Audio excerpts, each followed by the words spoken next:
Di ba? Ang sano, ako to, ngayang kauban dito, bodyguard ko niya, suit sa pila ka tuig. Oh. Ako'y nagtudlo dito siya mga ministro, kay mubarog siya og stage. Tanang mga ministro nga na dinha, dunay mga armas. Naririnig nyo mga kababayan, marami raw armas. Yung mga tao. Nino, ni Kibuloy. Hindi ko maintindihan masyado. Sino nakakaunawa ng Bisaya? Ano sabi rito? Kaya mong unawain? Ang igsoon, dugay kay ko dito sa Davao. Kay bagong siya akong trabaho dito. Matagal na raw siya sa Davao. Diyan siya nagtatrabaho. Karon katong nagpaila. Ako na ning ibol yun. Ano? Katong nagpaila. Ano sabi? Ha? Kami nga, ano? Kaming nagpaila. Ano yun? Hindi mo rin alam.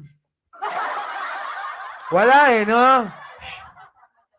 So mga kababayan, ano? Ngayon ako nagpakilala. Sige ha. I-comment nyo ha. Tsatsagain ko to.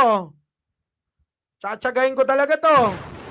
May meeting pa ako mga kababayan ha. Sige, tuloy. Dating tauhan ni Kibuloy ba to? Ngayon tauhan na bigla na lang nang iwan kay Kibuloy. Nagpakilala, Sir Mike. Tapos? Puno naman yun. Nagpaila nga siya ang Son of God. Ano daw? Anong Jude? Ha? Kadyot lang yung naintindihan ko eh. Anong Jude? Siya daw nagpakilala. Pa-translate mo kila Mima Alicia. Ha? Ano? Yung nagpakilala. Ano pa? Kaming nagpakilala. Ano? Paki naman. Sige tuloy. Ako, Sir Mike, hindi ako makapasok. Ayan nga. Dali na. Ayan Yan na. Paki ano naman yung ano. Yan Ano ba? Hindi ayaw mapindot baby eh. Ayaw talaga eh. Ewan ko dito. Anong problema? Pero nandyan na kanina eh. Paki ano na lang. Sige tuloy. Ano pa? Nagpakilala ng anak ng Diyos. Okay. Kailan na mo tingali? Di ba? Ang sano, ako to, ngayang kauban dito, bodyguard ko niya, suit sa pila ka tuig. Ano sabi? Ano daw? Ano sabi? Matagal na raw siya kay Kibuloy. Nagpakilala daw si Kibuloy, anak ng Diyos. Okay. Yung ito, nagpakilala na anak ng Diyos. Ano pa? Kilala nyo na siguro. Ako. Okay. Kilala ko. His bodyguard for many years. Okay. Ako'y nagtudlo dito siya mga ministro, kay mubarog siya og stage. Tanang mga ministro nga na dinha, dunay mga armas. Dito ko niya, gibutaan ko suit sa pila ka tuig. Wa ko hibaw. Ano sabi? Ang haba na nun bodyguard daw siya mga ilang buwan. Tapos ilang taon na daw siya kay Kibuloy. Ano ba talaga? Bodyguard mukha naman bodyguard eh. Tapos ano pa? Paki-comment mga kababayan. Hindi daw sila makapasok eh. Papasok lang kayo. Shen. Alin ba? Wala. Ayaw. Siya turo sa mga ministro na maraming armas daw. Ang mga ministro. Alaka. Kita nyo. Next. Sige na ako. Hindi nga ako kanina nandyan eh. Nga siya di ay pakakon o dili tinuod nga nag-alagad sa Dios. Ano sabi? Mga kababayan. May mga armas ang ministro. Lahat daw ng ministro ni Kibuloy armado.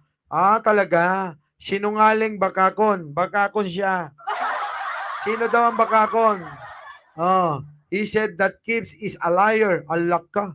Sinungaling ka pala. Ay ganito na lang mga kababayan. Marami tong in-expose eh. Marami tong in-expose. Nagturo daw siya sa mga ministro. Marami daw baril yung mga tao niya. At binigyan daw siya ng suit. Talaga. Anong suit yun? Nagpakilala na siya ang Son of God. Kano? Ano? Matagal na akong bodyguard ng 2 years. Sabi dito. At nagturo sa ministro na maraming armas at ako napatotoo na siya ang nagpatotoo ng anak ng Diyos. Okay. Huwag kayo maniwala. Sabi na paulit-ulit naman. Wala bang iba? Ayaw di ba sa bayan na pakinabang? Ano ba? Pag wala na, ayuda, lipat na yan. Sa basta may pakinabang. Saan pakinabang? Anong pakinabang? Baby, paabot nga nung bag ko na yun, yung itim. Dali na. Yan, yung bag na yan. Tuloy. Sa dihang nalinggawas ko dito, ang tibuok na kong pamilya, gigukod niya. Sa dihang paggawas ako nga to mga igsoon, especially taga Davao, Digos, grabe akong kaagi, nagtago-tago ko dito. Sa dihang nigawas ka sa KOG, sa Kingdom of Jesus Christ, mga igsoon, grabe ang nahitabos kong kinabuhi. Kita mo! Ano sabi? Hindi ko naintindihan. Oo nga eh. Pakinabang daw eh. Ay, wag na natin pakita itong pakinabang. Oo. Dito lang sa baba. Ano? Ano sabi, mga kababayan? Ano na? Ano sabi? Bodyguard so many years, nagturo siya ang ministro. Nung naalis siya doon sa Kojic, grabe daw ang nangyari sa kanya. Ano? Dodong Jared. Dadangkalan natin yan. Dadangkalan ko talaga. Sige, tuloy. Pasok. Akong anak o akong asawa, gigukod mi. Dakong kahom nga gipakita sa balang spirito nako. Walay wol nga nag-alin ako. Diha ako mga anak, gipangita mi sa iyang mga ministro. Ayan hindi ko maintindihan kasi. Huwag kayo paloko sa vlogger na pera lang. Namimigay nga akong pera. Baka gusto mo naman ng pera. Namimigay nga akong pera eh. Boss, ano to? Naiintindihan nyo pa ba? Ang asawa at anak ko, tinutugis niya. Laka.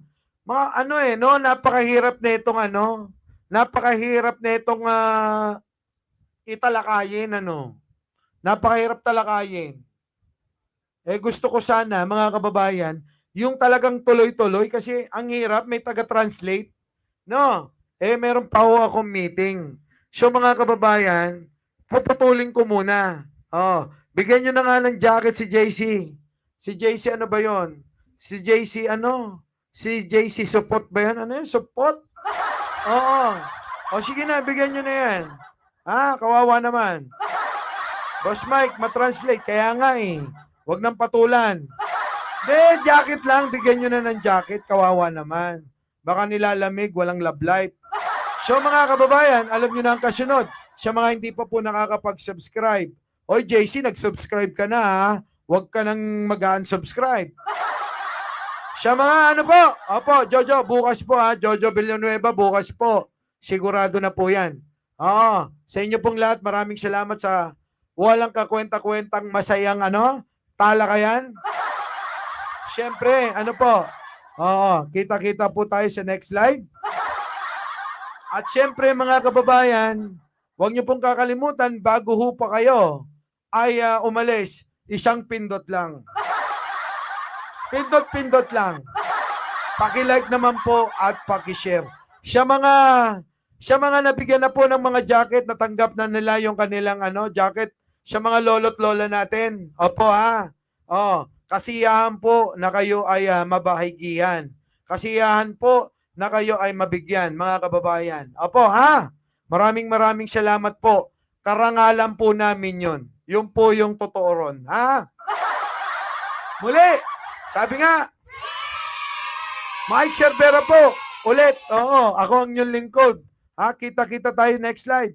At lagi nagsasabing mahalin natin ang ating kapwa. Pagdasal po natin lagi ang ating bansa. Magandang umaga, magandang hapon at magandang gabi. Sa mandako ng mundo, naroon kayo. Siyempre, magandang buhay na rin para sa ating lahat.